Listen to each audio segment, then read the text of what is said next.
Prosperity Task Force that was chaired by our now University System President, Erskine Bowles. And that group of people, North Carolina leaders from across the state, determined that the #1 key to economic development in the future was broadband infrastructure in our rural areas. That group of people took 2 tangible actions. They started a rural broadband authority in North Carolina that's come to be nation respected in ENC. And they also made a dedication to getting all of our students, while they were in school, across K through 12, community colleges and the university system, access to as much broadband as they needed.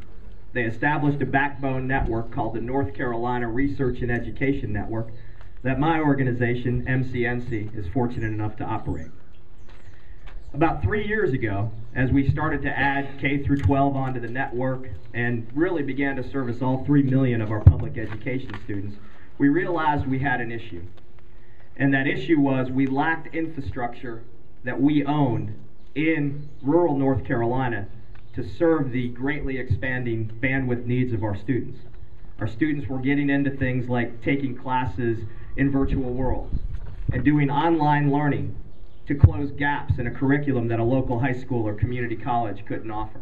They were going onto the web, accessing those classes so that they could graduate on time and also get a full complement of classes. As we looked at how we were going to resolve that issue, we found simply that the infrastructure wasn't there. The fiber infrastructure to serve our universities, our community colleges, and our schools didn't exist.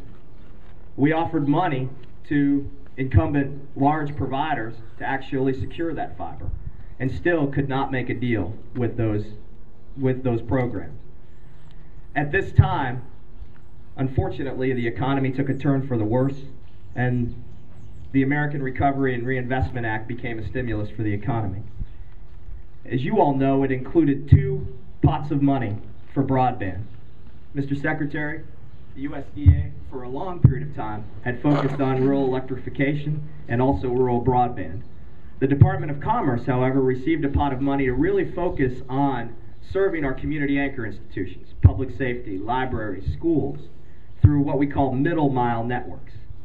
MCNC was fortunate enough to apply for 2 rounds of funding and receive 2 rounds of funding, a total of $146 million, $106 million from the federal government, $40 million in privately raised match.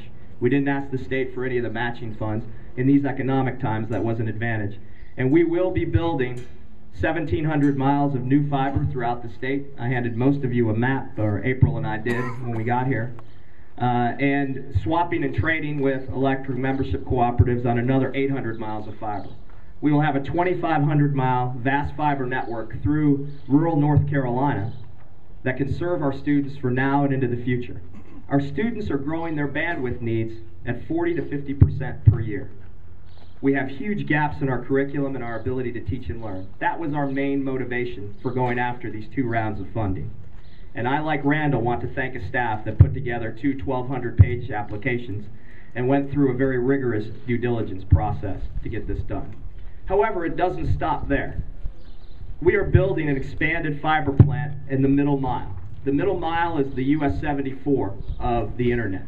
It gets you from the cloud of the internet, the interstate system, to those local streets. We have already begun conversations with Randall and his team and the 10 other BIP award winners in North Carolina to talk about how we cooperate, collaborate in these builds, and get the most out of the federal investment that's been made in broadband in the state. We would love to save money so that we can expand our reach. And my pledge today is that we're going to work cooperatively with Lumbee River EMC to make sure that we get the most coverage possible out of these awards. Congressman McIntyre, thank you so much for your leadership in helping North Carolina, your leadership with the federal delegation, to implement both a BTOP strategy for the Department of Commerce and a BIP strategy. We couldn't have done it without your support. Mr. Secretary, thank you for your outstanding commitment to making sure that in these times we take advantage of a crisis to build out this critical infrastructure. Folks, I want to thank you all for coming out today. It's a beautiful day, but the most beautiful part about it is that Sybil can now run a business in real time that she couldn't run in real time before. That means economic development for all of us. So thank you all for coming today.